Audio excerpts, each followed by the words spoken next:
Hello friends, welcome to my YouTube channel. I am Dr. Mangesh Doshi.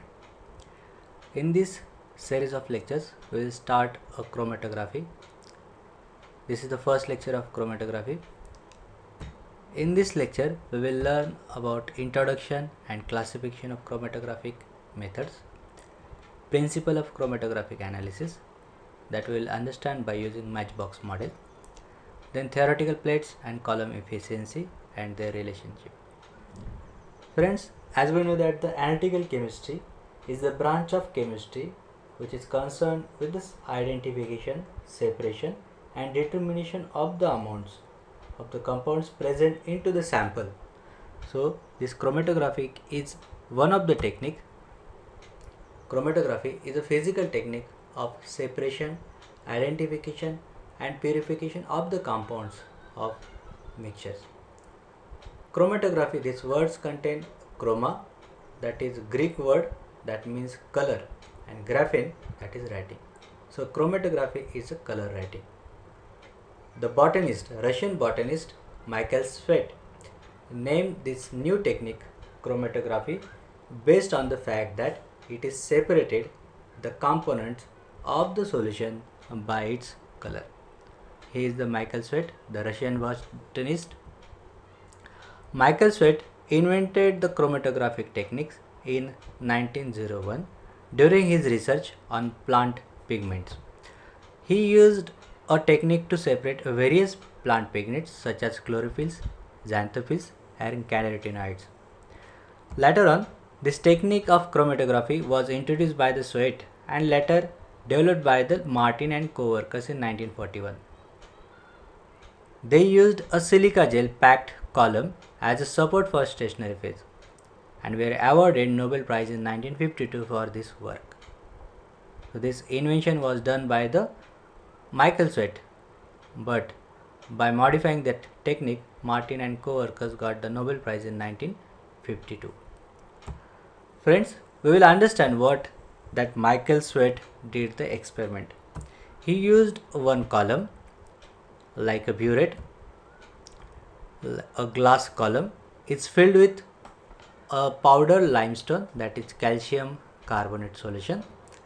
Then he used ethanol extracts of leaf pigments is applied to the top of this column, and then ethanol is used as a solvent to flush the pigments down to the column. Later on he saw that the series of color bands is seen to form corresponding to the different pigments in original plant extract. These bands were later determined to be chlorophylls, xanthophylls and carotenoids. So in this way, Michael Sweat he differentiated, separated the plant pigments by using a column chromatography. So by seeing these colors, different colors, he gave the name for this technique, that is chromatography. Now we'll see what is actual chromatographic techniques. So in chromatographic techniques, one of this is the column. So column contains a stationary phase, that is packing, that may be solid or liquid, while another phase is that is called as mobile phase. So mobile phase is travels, that may be a gas or may be a liquid. That phase travels through the column, transport the sample through the column. So if you are adding this mobile phase from this top, so this sample transports by this mobile phase over the stationary phase. Stationary phase, that is immiscible solid, or liquid phase, that is fixed in place in the column or on the solid support and retains the analytes within the column. So this is the stationary phase, which is maybe solid or maybe liquid phase, that is fixed within the column. And these bands or zones, the area across which analyte is distributed on the column. Zone of different analytes gradually separates by the bands as the progress down to the column. So this bands forms by the particular analytes, and as it moves down, the separation between these two layers, two bands will occur. So this is the actual process of chromatography. Now we will see the separation, that is principle for the separation by using chromatographic techniques. So how does this chromatographic technique works? In all chromatographic technique, all chromatographic separation, the sample is transported in a mobile phase. The mobile phase can be a gas, liquid or supercritical liquid. The mobile phase is then forced through the stationary phase, held in the column or solid surface.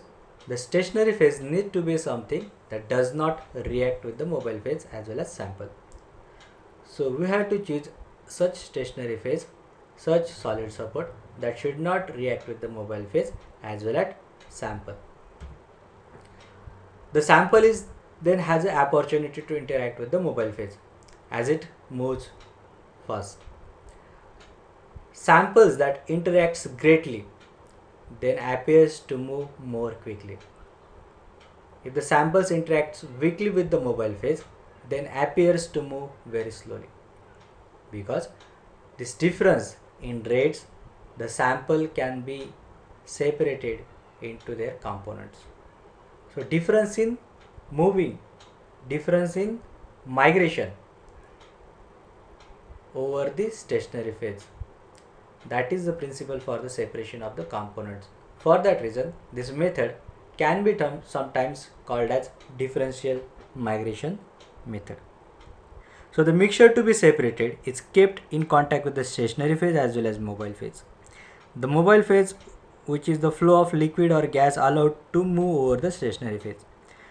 The mobile phase acts as a driving force, sets the components in motion. The stationary phase provides the retarding force. The retardation takes place either by the way of adsorption and desorption of the components on the solid surface, as well as or the partition of the two components between the two liquids, that is stationary phase as well as mobile phase. Different components of the mixture differ in their adsorption deadsorption behavior or partitioning behavior, and therefore retarded to the different extent. In this way, the small differences in adsorption deadsorption behavior or partitioning behavior leading to an easy and clear separation of the components of mixture. This is the principle for the separation by using chromatographic techniques. Now we will see the types of chromatography, that is types of chromatographic techniques. So this type of chromatography is based on stationary phases as well as mobile phases. So first classification is done by what is the stationary phase in the technique is used. So chromatography is classified in mainly two classes, that is adsorption chromatography and partition chromatography. This classification on the basis of stationary phase. If stationary phase is solid, then that chromatographic technique is called as adsorption chromatography. If the stationary phase is liquid, then that is called as partition chromatography. This adsorption chromatography further classified into two classes depending upon the mobile phase. If the mobile phase is liquid, then that is called as solid liquid chromatography. If the mobile phase is gas, then that is called as solid gas chromatography. Similarly, partition chromatography is again classified into two classes on the basis of mobile phase. If the mobile phase is liquid, that is called as liquid-liquid chromatography, and the mobile phase is gas, then that is called as liquid gas chromatography. Now we'll see which are the techniques falls under this classification. For example, solid liquid chromatography. So under this classification, the column chromatography, thin layer chromatography, that is TLC, as well as ion exchange chromatography comes into this class, that is solid liquid chromatography. Then solid gas chromatography, that is gas chromatography. So this is the example of solid gas chromatography, that is gas chromatography. The example for liquid-liquid chromatography is paper chromatography and gel chromatography. And the example for liquid gas chromatography, that is gas liquid chromatography, GLC. Friends, it should be noted that this is very broad classification and does not give very clear distinction between any two processes. A given process may be sometimes combination of both, that is adsorption and partition chromatography. Similarly, one cannot exclude the possibility of partition as a mechanism in column or thin layer chromatography. So friends, this is just a broad classification. It means that, for example, column chromatography and thin layer chromatography that falls under solid liquid adsorption type of chromatography. But it may possible that in column chromatography and in thin layer chromatography there will be partition chromatography. Friends, now we will see the principle of chromatographic techniques, chromatographic separation by using matchbox model. In this technique, we consider stationary phase liquid and mobile phase is a liquid. Suppose column first is a stationary phase and containing a solvent 1. Suppose this is the column 1 and this is supposed contains a many boxes like matchboxes, one over the another. So these are the layers, plates of the column 1 and solvent 1. Column 2, it contains a mobile phase, solvent 2. So column 2, that is considered as a mobile phase and it contains solvent 2. Now X and Y are the two solids to be separated in equal concentrations in first box in column 1. Suppose this is the X and Y are the solids which are present on the stationary phase. Now this is the partition chromatography because stationary phase is liquid as well as mobile phase is also liquid. Now what are the conditions for the separation of this X and Y? Suppose case 1, that is X dissolves completely in solvent 1 while Y dissolves completely in solvent 2. Hence X will not move at all and Y moves down to the column. This represents a maximum separation efficiency and minimum spread up of the solid along the column. Suppose X is 100% soluble into solvent 1 and Y is 100% soluble into solvent 2. Then as solvent 2 moves down, the Y is moves down along with the solvent 2 while X remains as it is on the solvent 1, that is column 1. So there is the maximum separation efficiency. So this is the first case. The second case, suppose X and Y both are insoluble in solvent 1 but soluble in solvent 2. Then both will move down the column together and hence separation will not possible. Now this is the case where both these solids X and Y are insoluble in solvent 1 while soluble in solvent 2. So what will happen? Both X and Y moves down together with this column and hence separation will not be possible. Now third case, that is X is equally soluble in solvent 1 and solvent 2. So solubility of this X is equal in solvent 1 as well as solvent 2. So it will separate as a 50-50% if they are in contact. They becomes in contact.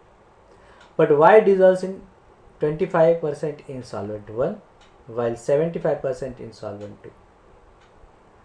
The solids will distribute between the solvents and equilibrium will develop. That equilibrium will see in this next slide. For example, here as we know that column 1 box 1 contains X and Y solute. Now this column 2 contains solvent 2 that moves down. So these X and Y solutes are coming in contact with this solvent 2. Now X has a solubility equal in solvent 1 and solvent 2. So this X redistributes himself 50% in solvent 1 and 50% in solvent 2. So here will be half X and here will be half X. But Y is a 25% soluble in solvent 1 while 75% in solvent 2. So what will happen? It redistributes in 1:3 proportion.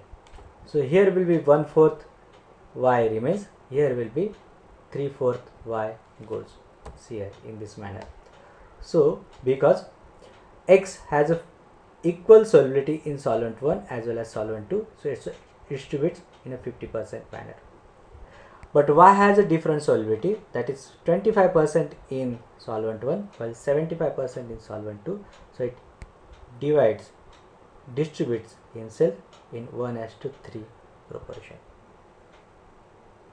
Okay. Now in next step what will happen? This solvent 2 moves down along with this X and Y solutes, and that comes in contact with the fresh layer of solvent 1, while these solutes are come in contact with the fresh solvent of solvent 2. So what will happen here? This first box contains 1/2 of X and 1/4 of Y. Now if this box 2 is coming in contact with this box 1, then there is again redistribution will happen of this X as well as Y also. आता इथे काय होतं बघा, half X इथे होता, त्याचा पण half इथे जाईल आणि हाफ इथे राहील, म्हणजे 1/4 of X will be here, 1/4 X will be here. इथे 1/4 Y होता बघा, तो परत स्वतःला रिडिस्ट्रीब्यूट करेल, 25% सॉल्व्हेंट 1 मध्ये थांबेल आणि 75% सॉल्व्हेंट 2 मध्ये जाईल. Right. So see here, so 1/4 will be here, 1/4 will be here. ह्या हाफचे अजून हाफ इथे जाईल आणि इथे जाईल, बरोबर. And this 1/4 of the Y is redistributes himself in 1:3 proportion. So that will become 1/16 of Y will be in solvent 1 while 3/16 of Y will be in solvent 2. Similarly, this box 1 will become in contact with box 2, that is contains fresh solvent 1. So again this redistributes itself into this box, to this box. So what will happen? इथे half होता बघा X, तो स्वतःला परत half मध्ये divide करेल. सो 1/4 X will be here, 1/4 X will be here. Then this 3/4 of Y redistributes in 1:3 proportion. So see here, that will become 1/4 of X will be here, 1/4 of X will be here, while 3/16 of Y will be here and 9/16 Y will be here. So up to here somewhat easy. Okay. Now next, what will happen? Again solvent 2 moves down. So box 1 is coming with the contact with the fresh solvent of box 3 contains solvent 1, while this box 1 is coming in contact with the fresh box, that is box 3 solvent 2. So suppose for example we'll take this. So this will redistribute in solvent 3 and solvent 1. Sorry, solvent 2 and solvent 1. So 1/4 will redistribute half and half over here. So here will be 1/8 of X and 1/8 of X. Well, this 1/16 again redistributes himself as a 1:3 proportion, because 25% of Y over here soluble into solvent 1 while 75% is soluble into solvent 2. So this will be the redistribution over here in these two columns. So that becomes 1/8 of the X over here, 1/8 of the X is here. Similarly 1/64 of the Y will be here while 3/64 Y will be here. So 1:3 proportion. Now this is the case. So if this moves down, so what will happen? This 1/4 and this 1/4 are coming in contact, so there will be addition. this 3/16 and 3/16 coming in contact, so there will be the addition. So addition and again redistribution in solvent 1 and solvent 2. Hey solutes एकमेकांच्या कॉन्टॅक्टमध्ये येतील या दोन लेअरमध्ये. सो काय होईल, आधी addition होईल नंतर रिडिस्ट्रिब्युशन. आता बघा 1/4 + 1/4 that will be 2/4. Again redistribution 50-50%, so that will become 1/4 will be here, 1/4 will be here of x. So 1/4 of x will be here and 1/4 of the x will be here.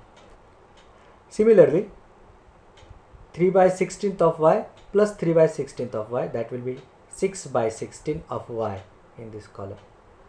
So this y redistributes in again 1:3%.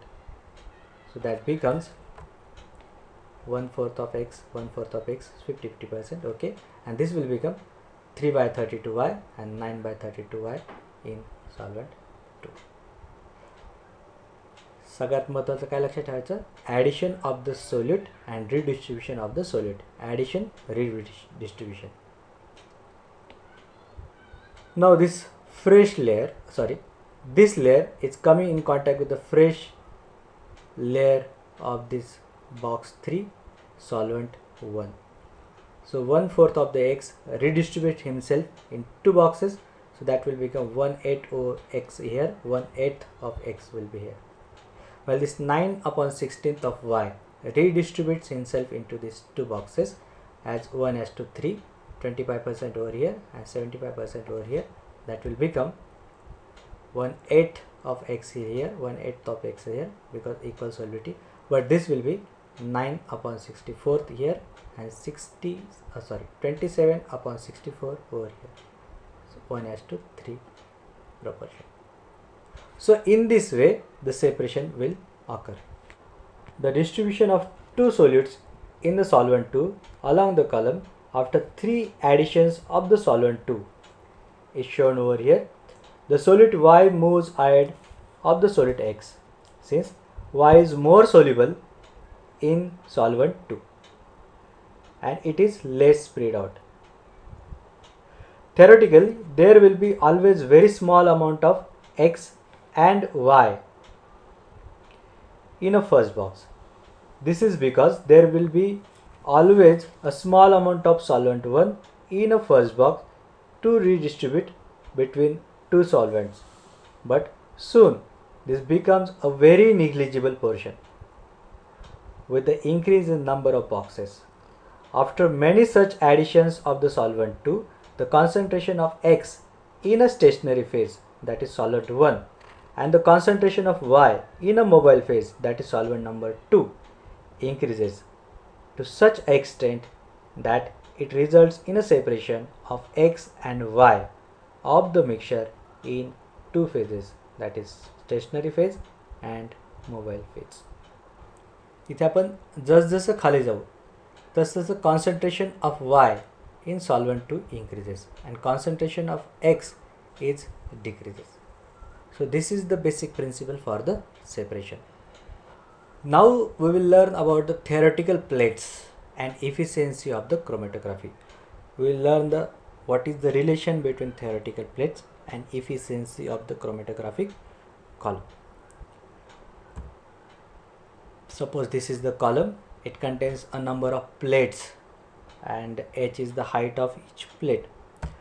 So each box in the column represents a theoretical plate. So each box in the column that represents a theoretical plate. HETP, that is height equivalent to the theoretical plates, represents the height of the single theoretical plate, that is thickness of the plate, that is height of the one layer of the column, that is H. Theoretical plate is a term coined by the Martin and Singe. It is based on the study in which they imagined that the chromatographic column were analogous to distillation columns and made up of the numerous discrete but connected narrow layers of the plates. That narrow layers are called as plates. Movement of the solute down the column then could be treated as a stepwise transfer, that is a series of equilibrium processes of the solute between two immiscible phases, mobile phase and stationary phase. In practice, there are several hundreds or several thousands of theoretical plates in the column.